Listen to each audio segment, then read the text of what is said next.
Starting, I'm just telling her what we're going to talk about, but your life prior to Lindsborg, and you brought a family here with you.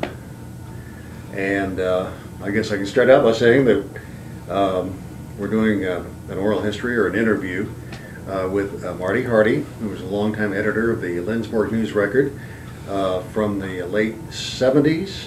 79. Yeah, until into the mid to late 90s. And Actually, 2000. was it 2000? Okay. Well, Yeah. into the 2000s, into the new millennium. That's right. And my name is Chris Abercrombie. I'm conducting the interview, and with us is Jay Richardson, who's manning the camera, taking care of the technical aspects here. And I'm assuming the picture looks good. We're ready to go. Okay. Good as can be expected. Well, Marty, we want to thank you for doing this for us. I know that you didn't grow up in Lindsborg and really didn't even get here until you were, well into your adulthood. But I know that if anybody feels like an adopted daughter, it's you. Yes. Lindsborg really was very gracious. I was warned that, it'd be very hard to break into the Lindsborg cliques, and I found there weren't any when I got here. Of course, my husband at that time said it's because we bought our ink by the barrel, but I like to think they just liked me. And so you obviously had a life and a family before you got here. Right. Tell us a little bit about your early life, where you're from originally, Okay. your married life, where you've lived in your life. Well, I was born in Ohio, Newark, Ohio. It's about 60 miles east of Columbus. Went to school there, graduated at Hanover High School. My first job with a newspaper was when I was 12 years old.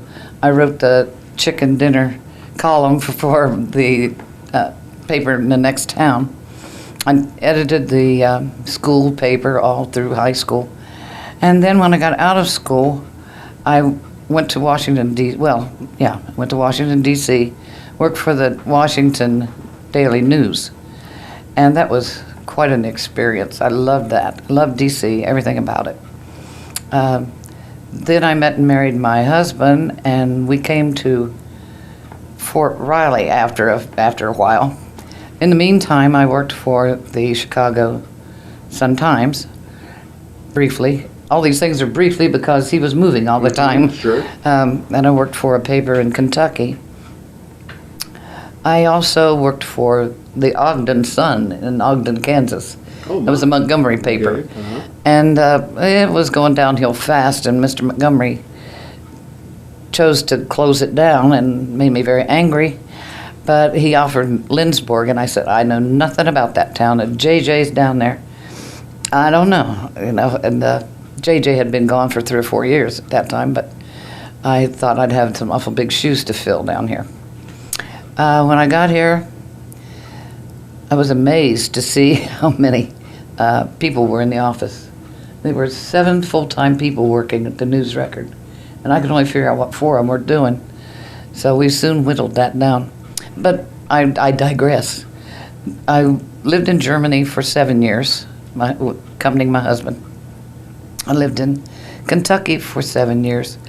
I was a parade co-chair for the Derby Parade from Radcliffe, Kentucky. And that was pretty exciting. We got to be in the parade, and then we got to go to the party afterward, and then we went to the breakfast that morning, and then couldn't make it to the race, but it was good. When we came back the second time from Germany, Ralph was born, and He's your son. yeah, he's my baby. And how old is he now? 34. 34? Uh-huh. I was 37 at the time, I think. Pretty close.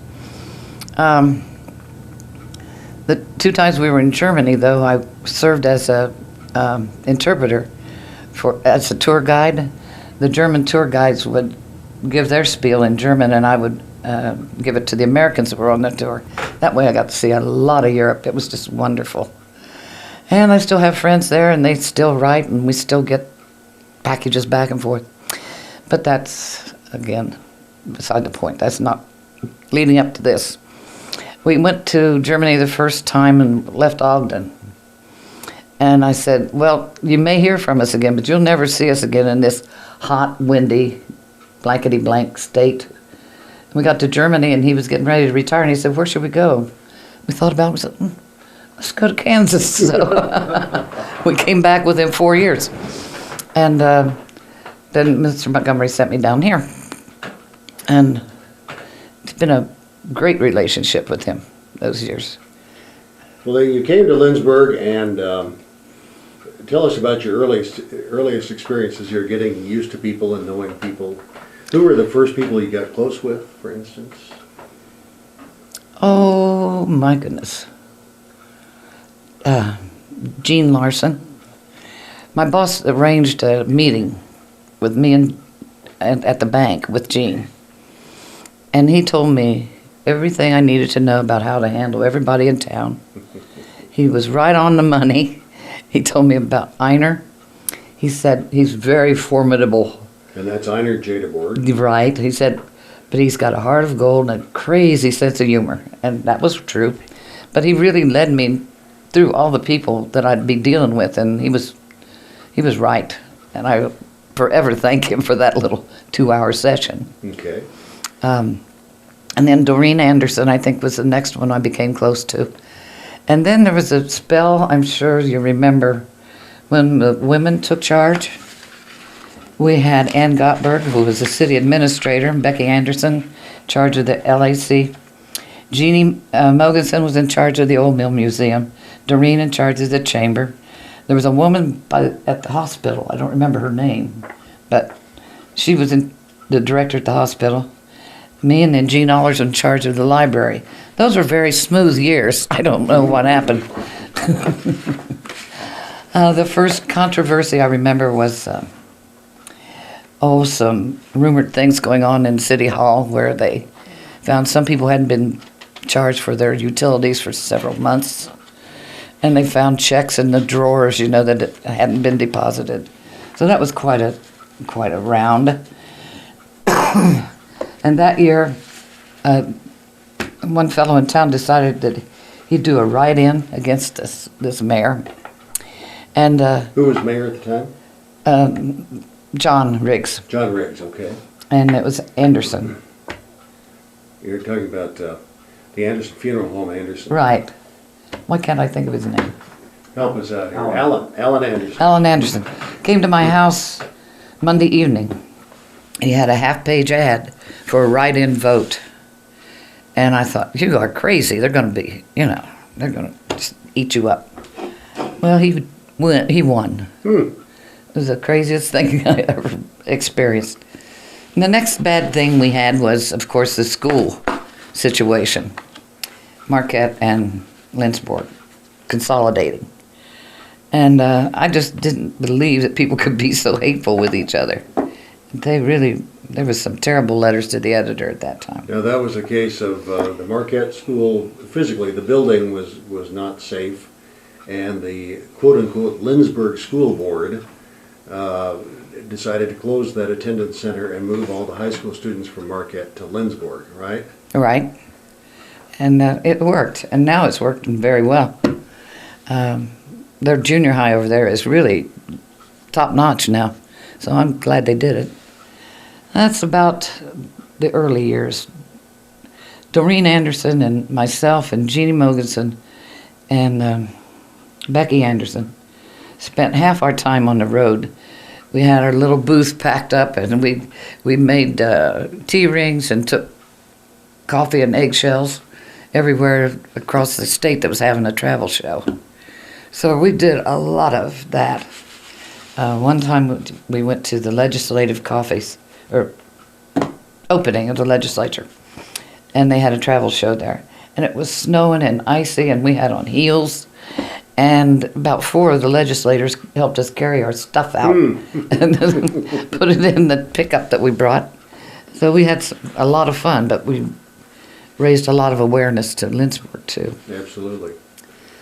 Do you think things were really moving along faster then than they are now as far as the tourism is concerned? Yes, promotion? I do. Yep. I think that you can't move along very fast when there's as much, hatred's a too strong a word, but diversity. Diversity? Yeah, Okay. and I think that's really sad. I think the only thing we have to really rely on is our Swedishness, and I see it being pushed back further and further. That was a question I was going to bring up. I noticed at this last Hillingsfest, as I wore my Swedish costume and you wore yours, I saw even former co-chairs of the Hillingsfest committee not in costume. That's right. Is Lindsborg losing its Swedishness? From where I'm sitting, I think it is. And I think that, I'm not a Swede, but we Swedes have got to get it together and kick it up a notch. One thing I noticed the other day, I had access to a list of names from the middle school here in town. I was doing some substitute teaching. And I went through the list of names, and of the 89 names on the list, I could recognize less than 20% of them as being either Swedish or immediately recognizable Lindsborg As names. homegrown, yeah. Yeah. Yeah, that's amazing. Sometimes growth isn't all that good. We are, some of the people that move in here are moving in here because we're a nice town with a good school system, got a college, have all those amenities. They don't come in here knowing anything about the Swedes or their background. And we do a poor job of educating them, I think. I have some next door neighbors, the Kippuses, Rick Kippus and Julie. Do you even know them? Mm-mm. They've lived here over 20 years. They're in Eddie Smay's old house, Johnson. And I don't think they've ever attended the Messiah or attended Hillingsfest. They kind of run the other direction when that sort of thing happens. But I wonder if anybody has gone to them and said, let's do this, you know? Probably in the early years it would have been effective. Maybe now it wouldn't. Now the car show, he has been in the car show. He has some old cars. Well, they have. Everybody has their Right. interest. What do you think the future is going to bring? Do you think we will continue this, or what's it going to take to not continue this unswedishing of Lindsborg? Just those of us who are dedicated to keeping it alive, get on the committees and show up at the meetings and say, but we've got to do this because that's the way we've done it. I know people get tired of hearing that. We've always done it that way, but it's always worked, so why are we changing it? Mm-hmm. Let me mention some names here. Well, I guess while we're on the Swedish thing, let's talk about this first. Your memories of Hillingsfests past. Now, you were on the committee for a lot of years. And do you have any specific stories about Hillingsfest? Any periods of time when, instead of a parade, you had a rainstorm or something like that? No, actually we were lucky. But all the time, the 6 years that I was on the board, on the committee, we were lucky in the weather. I don't remember anything going wrong, except it was windy one year, and they blew all the music off the music stands for the junior high. But I don't remember anything tragic. There were a couple of Hillingsfests that kind of started on a somber note. 2001, just a month or so after 9/11. Yeah. I think that one helped people get over it all. They didn't let it, they mentioned it, but they didn't let it become a focus of the festival. And I think that was handled very well. In the years that you've covered news in Lindsborg, what do you think if you were to pick out a list of 4 or 5 of the biggest stories to hit Lindsborg, whether they're good stories or bad stories, what would you say are the biggest news events that you've witnessed here? We'll do the bad first. The murder of the 3 children down on Main Street was absolutely the worst. How soon were you involved in covering that story? Were you there like the next day or something, or? Oh, yeah. The same day. Okay. Chief called me in the middle of the night and he said, we lost 3 of our kids, and I thought he was talking about a wreck. And he said, no. And then he started crying and he couldn't talk. And I said, what is it? And he said, their dad killed them. And the next day I was down there. And of course the media was all over the place. So I didn't go down to the house. I thought, let him alone. So I got my news from the police, the ambulance, things like that. I didn't talk to her. I still haven't.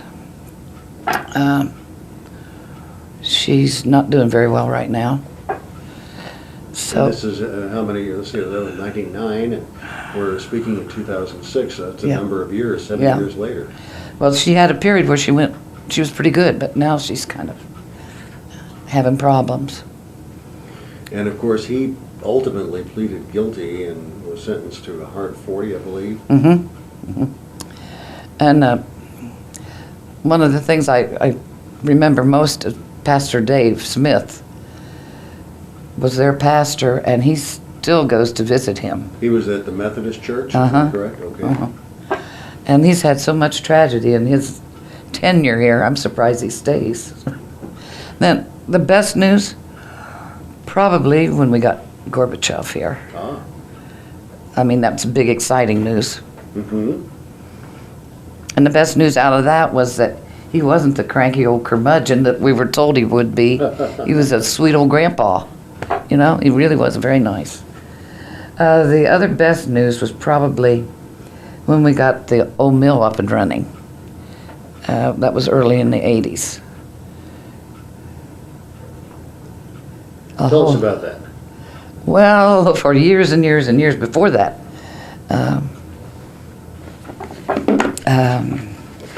the board down there had been working on this, on getting the thing up and running. They had people from all over the country in to help them with this. And I think it was Dr. Fredrickson that finally did the presentation when they opened it. But you could see the smile on the old Swede's face when that thing started running. I mean, they were just like in heaven. And Walt Haffermill and Esping, Malcolm Esping, and Walt Haffermill, Malcolm Esping, Mary Borg had worked there behinds off. And they were all three crying that day. Probably Tib Anderson as well? Well, maybe, but Right. I don't know him. I Sure. didn't know him. But it was really, and it's been the biggest thing around here, you know. We have the pavilion, and that's good, but now we got a working roller mill. Mm-hmm. Well, let me mention some names of individuals. Arvin Hahn. Oh, what a great promoter. I loved him. He did a lot for Lindsborg as well as Bethany. And I should probably mention Judy's name as well. Oh, yeah. Judy was in the dancers, you know. She did everything that they did. I mean, she created what they did. And she was just a live wire. She'd do anything you ask her. As long as you spelled her name with an I. What was the feeling around town when he announced his resignation? I don't know. Some felt like it was time for him to move on. Some others felt like he was leaving a sinking ship, and neither proved to be right. But I'm glad he left when he did, and he's had time to enjoy life. Two other names, and one of whom you worked with on a daily basis, John and Carol Pearson. Oh, they're my brain. When I can't think of somebody's name or a date, that's who I call. I don't think there's anyone more dedicated to Lindsborg than John. He's a walking encyclopedia. And if you don't have it on the tip of his tongue, he knows where to find it. And God knows he's the only one that could find it in his office. But they're invaluable to this community. Carol has been too, and when I worked with her, she was fighting cancer. Mm-hmm. And she had her first chemotherapy on Friday. And she came back to the office and she said, I threw up Saturday and Sunday so I could come to work Monday. And she worked every day all through her cancer treatment. She'd have it on Friday so she could work. And she liked to work because people wouldn't be asking her, how are you and what's going on? Sure. So we put a protection around her, you know. What was her her mission at the News-Record? What is She sold advertising. Okay. All right. Another name, Ken Sugarin. Ah. Well, what's to say? Ken is just wonderful. He has more ideas. He and Swisher together have more Swisher. good ideas than any two men I ever met. Sugarin, I miss him downtown. I think he should be there. But his knees were like mine. His knees are getting old too. but Sure. but he was just a bundle of ideas, and if you needed something done, the chamber, or he and Ken were the first ones there. I don't know how many years they went down and set up the booth in the state fair. Get up at 5 and run down there, set it up, come back and open their shop. So they've been double good. Elmer Copley. Oh, what can you say? He's just the sweetest, most talented, gorgeous old man up there on the podium. So theatrical and such a marvelous voice. You can still hear him up there, just when you walk in Presser. And of course, Rebecca. We're fighting to see. We think this is Rebecca's 20th anniversary for her debut in New York City. Oh. So we're trying to figure it. So she said that they still like the old women. And I said, it's just because they don't have any sopranos in New York. But she's going back to the Lincoln Center. Well, with the Copley family, and of course, Ruth. Rebecca sang a number of times as a soloist, but that was back in the days when Palm Sunday would be an automatic sellout, and we don't have those days anymore. I understand that. That's too bad. I suspect that we'll have the Friday night sellout this year with Håkan Hagegård singing the role of Jesus. But there's been, I don't know, they just don't promote it like they should. I'm not saying I have the answer, but there's got to be a different answer. Absolutely. Don Anderson. We talked about Doreen a little bit, but what about Don? Don's cool. He was another one that if you needed anything done, you just call him. And he was mayor for how many years? 4 or 6. I think it was longer than that. Oh, no. No? But he did a lot of good. And he's another one that, whether he was mayor or not, he was always up there setting up the booths at Midsummers and, all the volunteer things. And he always made a good appearance for Lindsborg, no matter where he was, here or Sweden. Or Max and Marie Muller. Tell us some experiences with those two. I don't know if I can use that language. Oh yes, you're just being broadcast. Well, Max, he was a wonderful artist, had a beautiful voice. And Barney was my friend that played piano for years at the Bossa. And I went in to see Max when he was really bedridden. And he said, I want to get out of this bed and go into the recliner. So we got him up, took him into the recliner. He said, now, Barney, give me a C. And he sang Old Man River, just give you chills. And that was like 6 days before he died. He was quite a character. But another night he said, this is one I shouldn't tell. He woke up and he said, come in here. I just had the greatest vision. I was standing on top of a pickup truck at the rest stop between here and McPherson, pissing to the east, and I heard refrains of the Messiah chorus. Oh. That sounds like Max. And Marie was my forever buddy. Now, she was worked at the hospital. Oh, yeah. And why don't you tell us a little bit about that? You've referred to that numerous times in the pages of the News-Record of her leadership at the hospital. Oh, yeah. She was wonderful. She was everything. She was the the nurse and the guiding light and the helping hand. Anybody that needed a job, really needed a job, that could do anything, she'd find a job for them at the hospital. And she was so good with the patients. They just loved her. The doctors liked her too, but she would get snippy with them. But she was usually right. And they found that out. She was a dyed-in-the-wool Cubs fan. She was first a Democrat, then a Cubs fan, then a nurse. That was her 3 priorities. And I'm just sorry that she had to suffer so long. But Barney and I cared for her most of the time. Take her to dialysis, and she'd fall out of bed, Barney go pick her up. And it was a long, drawn-out, bad thing. Another list or name I have on my list is Barney, and is it Hurlburt? Was that his name? Hurlbutt. Hurlbutt, okay. B-U-T-T. And he moved into town from Hawaii, was Uh-huh.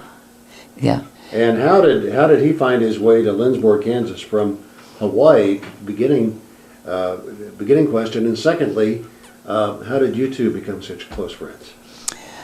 Well, answer the first question, he had relatives in McPherson.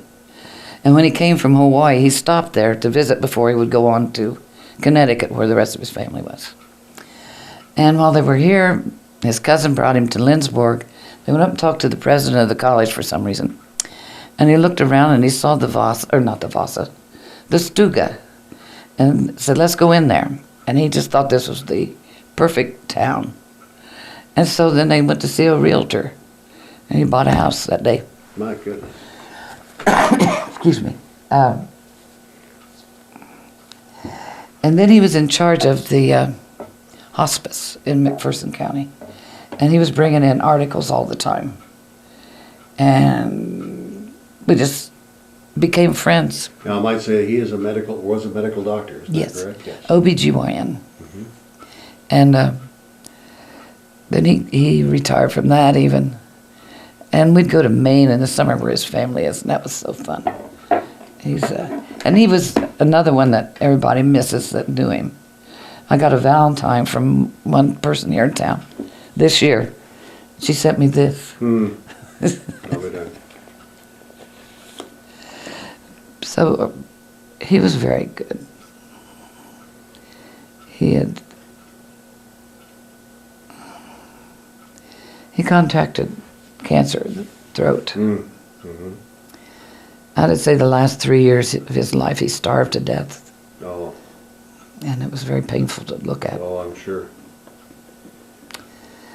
But life goes on. Yep, absolutely. 30 minutes. Okay, thank you. We try to keep tabs on how much time we have left. Make sure we have battery and tape left. Oh, we've gone 30 minutes. Okay. We got 85 left. Okay. Oh, no, we don't have to fill it up. Running a small-town newspaper, how do you decide what to print and what not to print? Because there's obviously news that happens that, you know, maybe some people might take offense to if you do print it. Where do you draw the line? And I know that maybe you went over the line a few times and had to pull back. Right, but you know, it's really hard. You have to play it very carefully and right down the line. I know one prominent businessman here in town got picked up for a DUI, and we put it in the paper because people have been yelling, we don't have the court news in the paper. So we put it in the paper. And you'd have thought we said he murdered his mother. Oh, I mean, not just him, but his mother and his dad, and everybody came and jumped on me. I said, you can't have it both ways, so we got out of that one.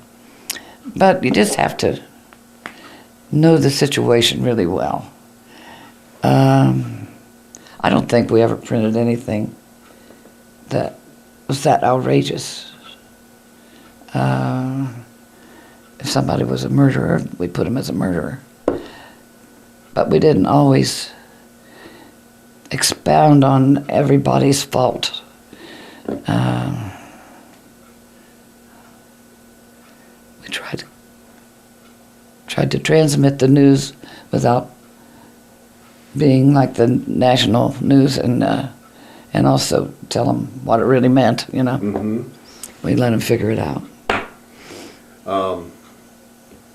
I guess that's the sort of thing you leave up to the dailies in the Yeah. area. That's true. They've got more personnel, more time, more money. And if you're going to do a story on something really big, it takes a lot of time and money and people. Now, when Montgomery Enterprises decided to sell the Lindsborg News-Record, I think you were under the impression you were going to retire. Yeah. Yeah, I had that idea. Okay. What happened?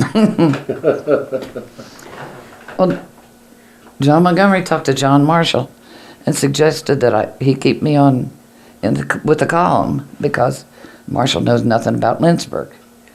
He said that I could, introduce him to Lindsborg. And so we made a deal. And there wasn't any ending on it. So that's kind of scary. Now, do you write those at home or do you go down the paper? I go down Sunday afternoon. Okay. I used to write them at home, but that's so much faster down there. Yep. So much better equipment. Okay. And that keeps your toe in the water, as it were, too. Yeah. And I can kind of guide them through the channels, too, when I see they're getting way out of line. And that's happened. I guess that's something else that would be interesting to find out is the technical advances from the early days. I would imagine you were cut and paste back then, literally cut and paste. Well, yeah. Paste onto layouts, and then it had to be photographed and turned into plates and that sort of thing. Yeah, not too long ago. It was like that. I mean, we just now got pagination a year ago where you do it all on computers and send it up. But that has its faults too, because then you have to have a cutoff time much earlier because you have to have pages all done, and they have to get to Junction City and they have to prove them. And so it's kind of screwed things up for late news. Mm-hmm. Now you send the news via the internet now? Does it get up there? Okay, you don't have to. Used to be you would physically take the pages to Junction City. They would process them, turn them into plates, print the paper while you waited. Right.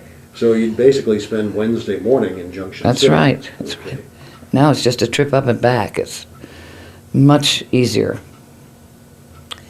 And they do a good job. Now, something else you've added, in addition to the Lindsborg News-Record, is Destination Lindsborg.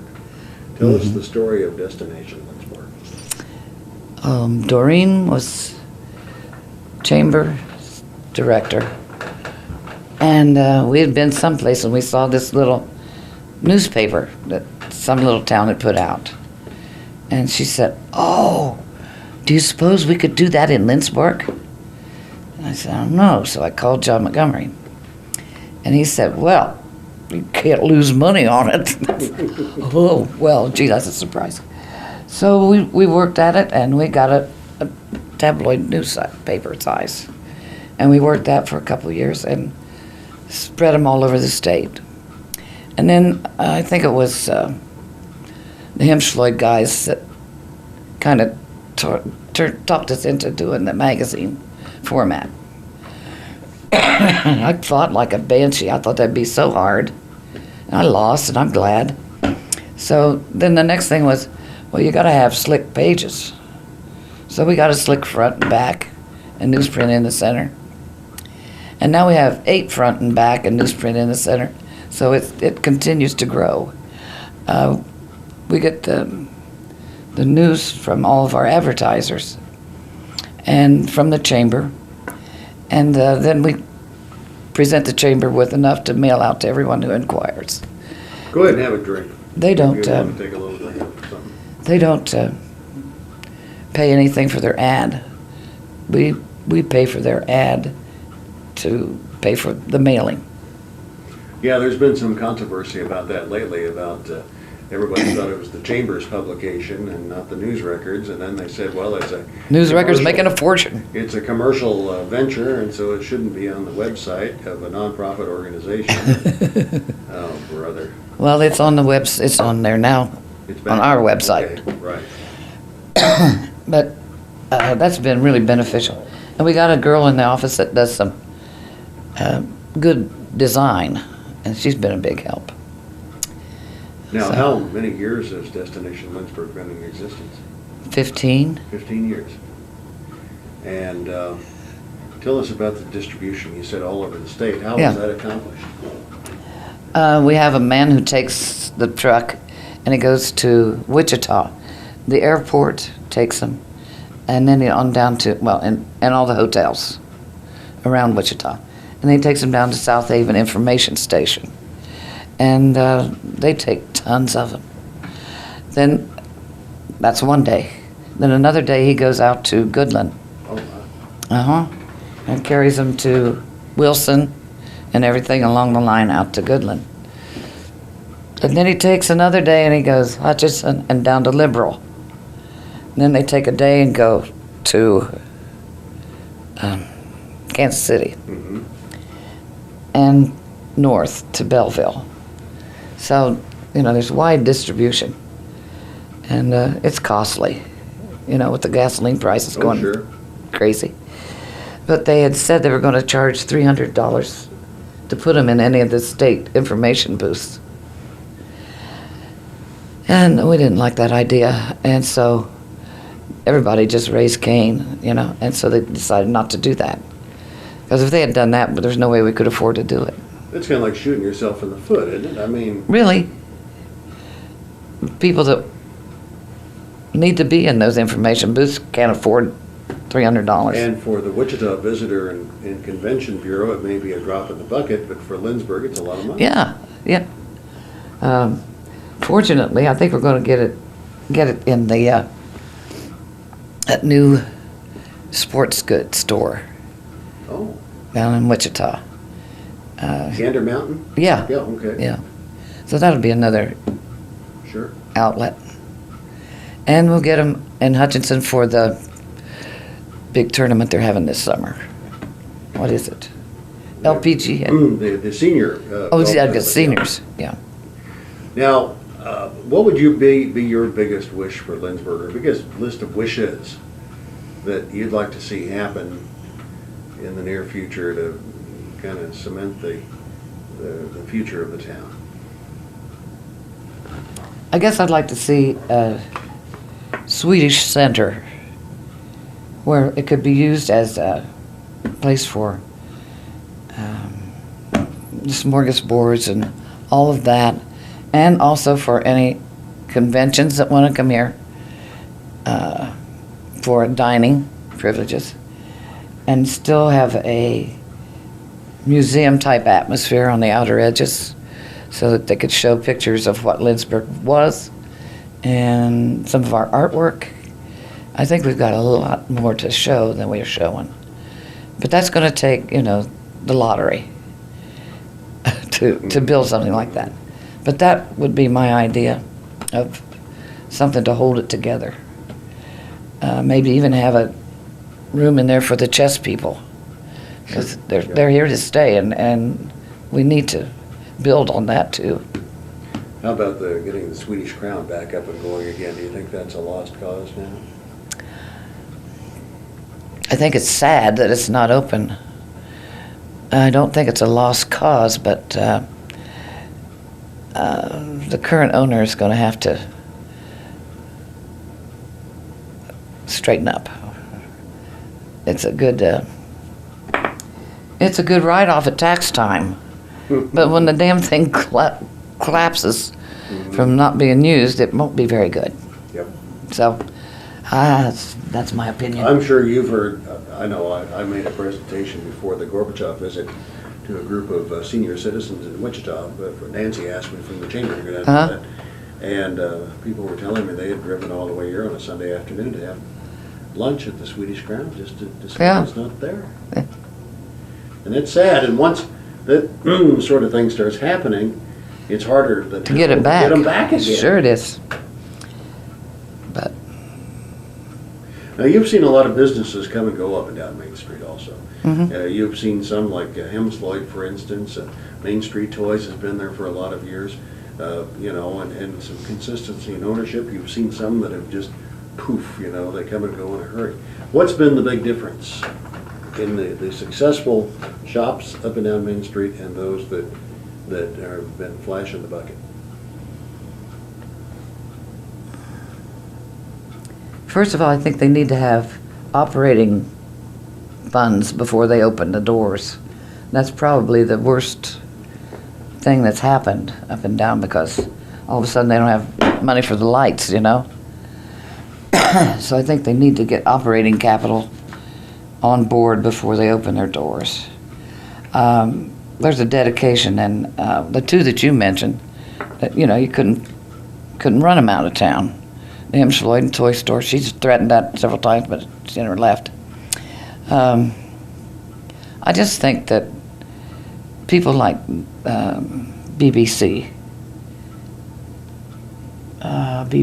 Butcher, Baker, and Candlestick Maker, they're convinced that they're going to stay, you know, and they're working every day, every angle to keep that open, and I think they'll be here for a long time. They've got a lot to draw from. But, you know, when you just open the doors and say, come in, sometimes it doesn't work.